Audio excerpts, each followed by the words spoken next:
Jutla here, head trainer at Clarity Horsemanship. Did you know that if you break down each of the steps of training a horse any movement, even up to the highest Grand Prix dressage movements, it all comes down to 10 basic things? They're so basic that any horse can learn them. Even before that horse is old enough to be rideable, he can learn all these things in groundwork. Yet it is surprising how many horses are not able to do these basics smoothly and easily. Horses and their riders that don't know these 10 things struggle to progress and feel like they can't learn anything new but just keep going around in circles, doing the same things. That's because in order to get to the more advanced things, you have to be good enough at the 10 basics to be able to start combining them in different ways to form the movements. Some days, even the simplest arena pattern will feel sloppy, or your horse seems to do the exact opposite of what you ask. Riding becomes frustrating. All of those are symptoms of missing one or more of the 10 basic responses. Horses and riders that are fluent in these 10 basic responses are able to progress through the levels.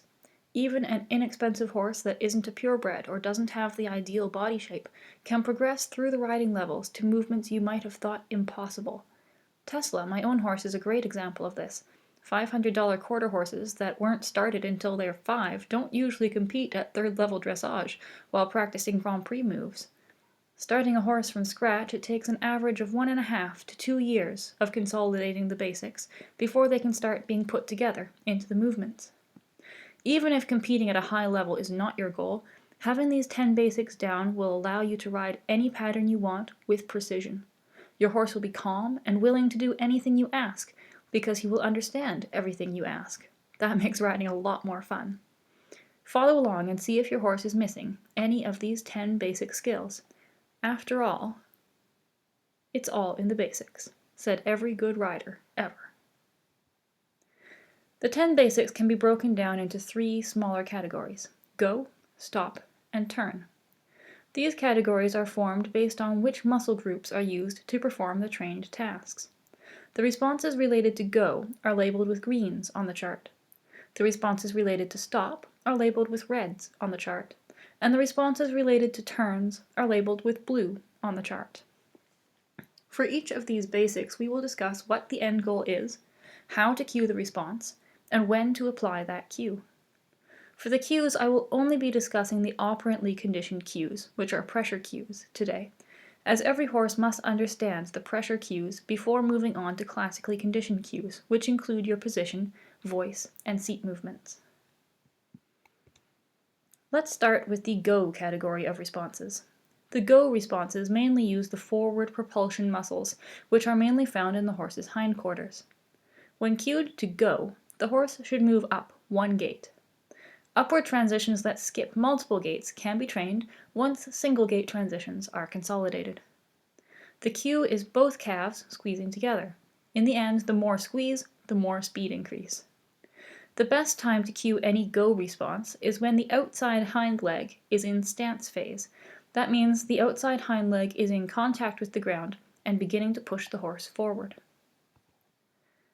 Once in a particular gait, the rider can cue the horse to stretch its legs out more and take longer strides. The horse should not go faster.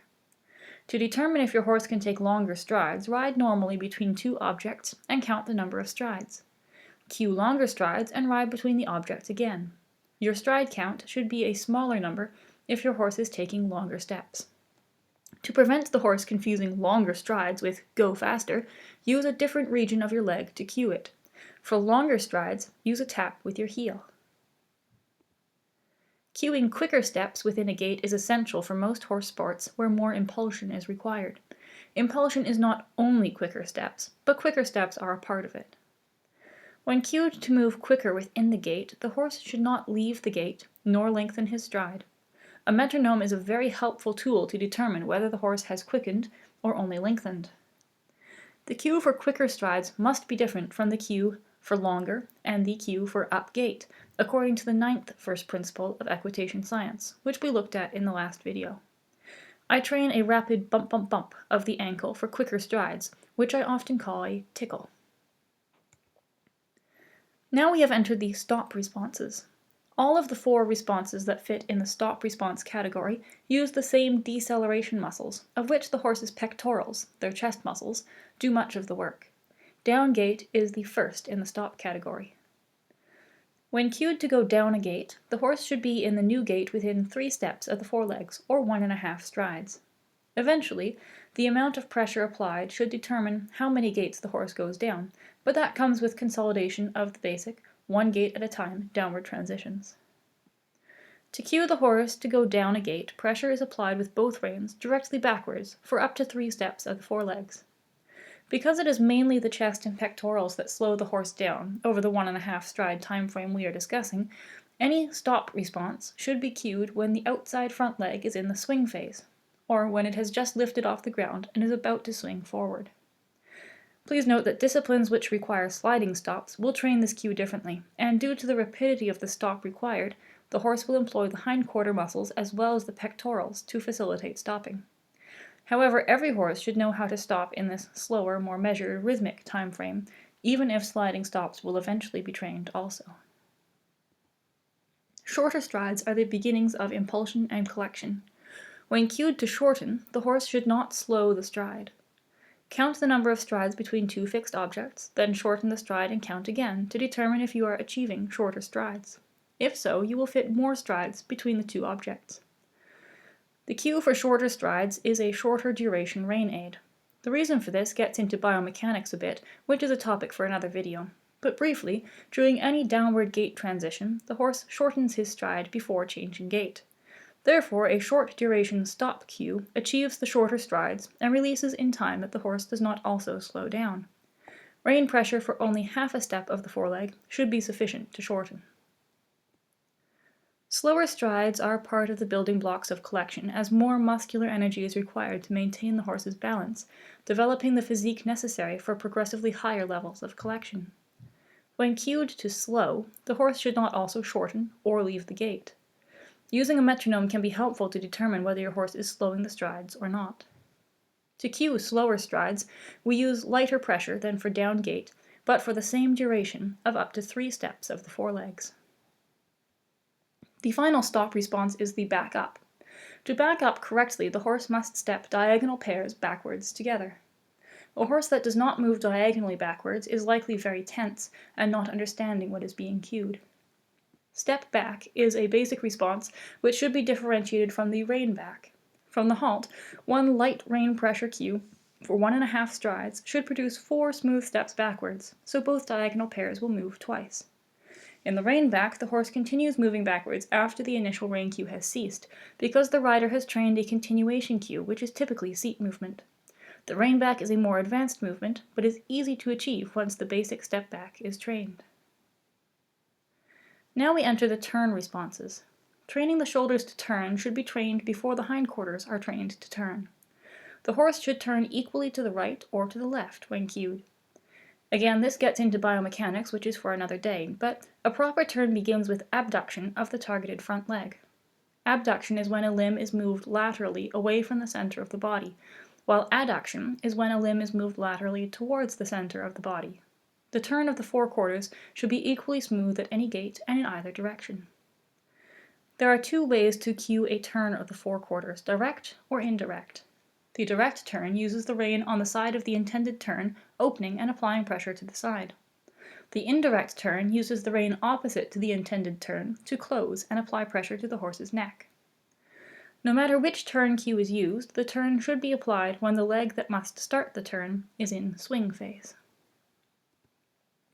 Flexion is trained with the turn cues because the rein cue and the neck muscles involved are similar. When cued to flex, the horse should not also turn, nor bend his whole neck. The flexion should be only in the atlas joint, which is the joint between the horse's skull and the first vertebra. Flexion is required in almost all of the higher movements that these 10 basics combine into, and is excellent for directing the horse's attention. In order to prevent confusion between flex and turn, flex should be cued when the foreleg to the inside of the desired flexion is in stance phase. This makes it nearly impossible for the horse to make the mistake of turning, as abduction of that limb is not possible while it is on the ground. The final turn response is the yield of the hindquarters. This can also be performed at any gait, including a halt. The horse should adduct, or cross the center of the body, with the first hind leg, then abduct, or move the leg away from the body, with the second. The rider cues a yield by reaching one leg back about 10 centimeters. This leg squeezes with the calf. Many riders try to reach too far back, and then they have to use their heel to apply any pressure. The yield cue should be applied when the hind leg that must begin the yield is in swing phase. This allows it to adduct, cross the center of the body, in the swing phase and begin the yield. That was all 10 responses. If your horse is like many of the horses I see, the weakest points might have been longer and shorter strides, and the entire turns category. Unfortunately, however, that means that most horses are missing basics from each of the 3 major categories of go, stop, and turn. Horses and riders missing these basics are not well set up to progress in their riding. So write down what your horse is missing, or what your weak points are if you don't have a horse, and start practicing using all the principles you've learned in these videos. Thanks for watching. Don't forget to like and subscribe so more people can find this information and understand their horse better.